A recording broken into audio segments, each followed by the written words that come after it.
So before I take down my field day setup, which is still erected in my backyard here on my jack type pole, I wanted to play with the Rig Expert antenna analyzer a little bit here and do some comparisons. I actually want to throw up a dipole that I made and have a look at that one as well. I haven't used it yet, but my plan is to do a POTA activation with that homemade dipole and the TS480HX, which is hanging out over here for no particular reason.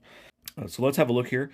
It's set up, the antenna, I have not touched it. It's set up exactly the same way it was when I was using it for field day, kind of a sloper, vertical kind of style. I've got my counterpoises still alligator clipped to the negative side of the little transformer box there. So haven't touched a thing. All I did was switch the coax from the outside one I was using over to this one that goes inside my shack now. So let's have a look at the SWR first. Press number 4. I've already set it up to do, it's going to sweep the entire bands, basically 0 to 54 megahertz here. So let's go ahead and press that. You can watch the SWR sweep.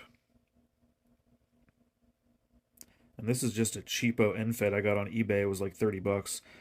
Just got it as a backup, something to throw in the truck and use as a alternative in an antenna in an emergency. I have used it a couple times actually for POTA activations, and it does work real well, and it was working great for me for field day.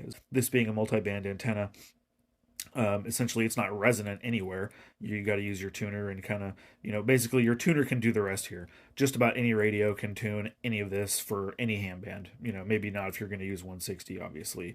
80 probably wouldn't be a good match for this either. It's only a 33-foot end fed 9 to 1 random wire, basically transformer box on the bottom with just a couple of counterpoises about 20 feet long on the alligator clip there. So now we've got the SWR looking good. That's acceptable. We're going to look at the,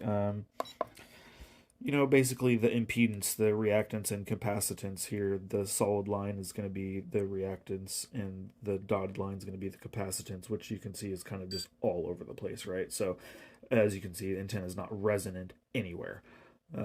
But it's really close to being somewhat resonant-ish everywhere, right? So that's why these work.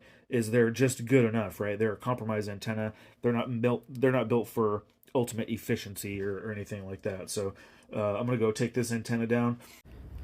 All right, here you go. Look at this thing. This is the dipole I built. It's just a regular center support dipole made with, I don't know if you can tell, speaker wire right there. It's good speaker wire. I would say it's probably 16 or maybe even 18 gauge.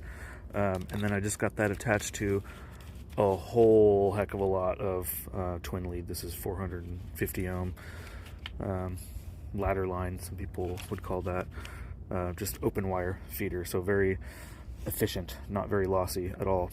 And essentially what I'm going to do here, because what I intend to do is run that ladder line straight to a balanced tuner. Well, I don't want to run this ladder line all up through my attic right now to get inside my house to my shack. So what I'm going to do is I'm going to put my balanced line tuner outside here for a little while and hook the twin lead into that.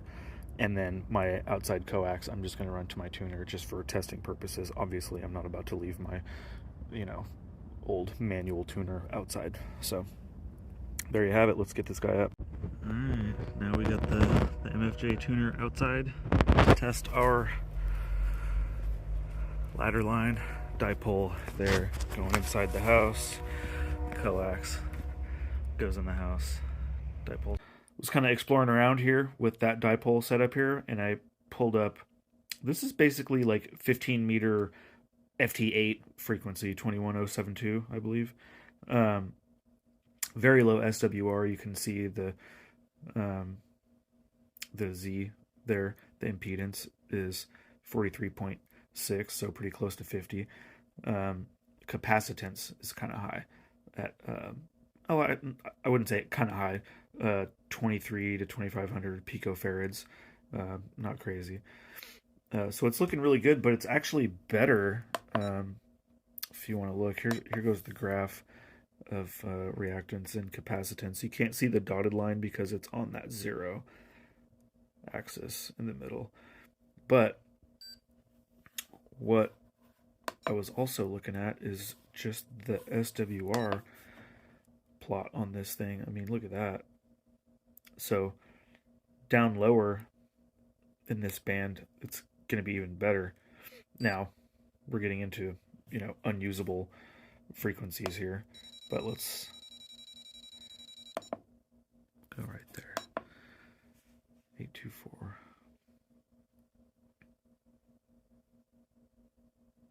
Cool, close enough. I think that's probably one of the places. This one is resonant. It's cut much longer than that. This dipole is cut longer for closer to 40 meters, but like I said, the ends are basically, on the ground, which is not ideal at all. So this is just for demonstration purposes, but let's have a look at the impedance parameters here. Yeah, look at that.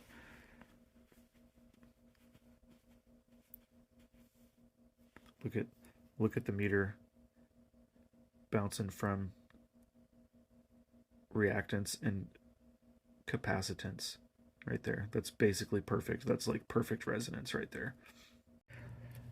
Guys, let me know if you want me to hook up this antenna analyzer to anything else. I got a couple more antennas kicking around here. I can do a video. Actually, I'll hook up the Rig Expert to ham sticks. I'll spend some time and put the different ham sticks on there and see if I can get them tuned a little better and show the different displays, the reactance and capacitance on that kind of stuff, and see if we can find a good resonance. See how resonant ham sticks really are, right? So, anyways, I'm not an expert on any of this stuff. I just know enough to be dangerous. If any of you guys know a lot more than I do, please throw your salty comments down below. That would be great. I love reading those. For real though, we're all in this to help each other. I'm just kind of fumbling my way through this and videoing it, right? I don't claim to be smart. I just do stuff, right? And that's how I learn. I learn by doing, right? So I just fumble my way through things and figure stuff out, and that's one of the things I like about ham radio. So I do this all to entertain myself. So thanks for coming along, checking out the video. Let me know what other antennas you might want to see me plug the Rig Expert into. I got this thing kicking around, so might as well use it, have some fun with it. And we're going to use that big dipole with the TS480 HX. There you go. Boom, look at that thing. Clean. One of them's up for sale. I have two of the 480 HXs, so I have to sell one of them pretty soon. Definitely working good with the resonant antenna here. I plugged it into my main station here. Got the TS590 SG, the 70th anniversary. Plugged it in there and threw out one CQ call and had a little mini pile up on FT8 here on 15 meters. So it was kind of cool. So definitely worthwhile. I know they have those little cheapo antenna analyzers. Get your hands on one of those and have a look at your antennas and play with some more resonant dipoles and other resonant antennas and see if you don't have a little difference in your performance. I'm only running 10 watts out here, and it didn't have a huge impact on my reach. It did seem to have a huge impact on my my response that I got, at least on FT8 here at this particular moment in time. Your mileage may vary as always. So, all right, guys, well, have fun out there, and this is Whiskey 6. Hope you enjoyed. Take care. Bye.